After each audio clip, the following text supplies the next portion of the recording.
कभी हो तू अरे गावला गवैया गवाएलू माई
देखिए मेरे कार हमरा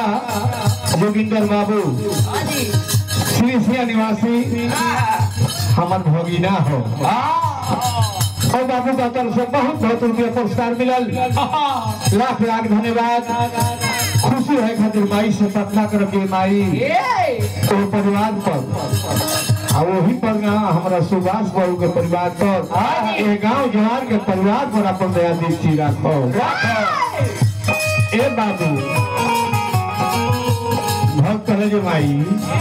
हम सुन ले बनी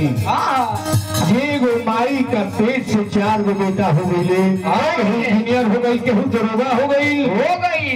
केहू गांव के मुखिया हो गई सबसे छोटका घर चलावता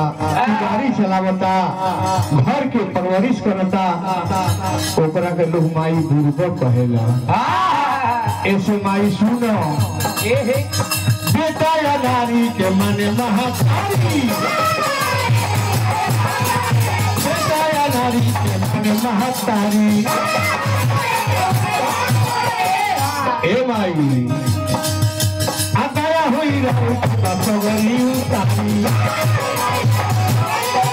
अरे दया हुई रहो पगली उतारी का जना लगाते रहो जाओ लागी नाम धर्म हो सटवा करें तुम्हारी फट जाइए अरे दया होई गई उतारी होई गई उतारी अरे भूलल अरे हुआ मैया रहिया बतावे लुटू अरे गरवा लुटू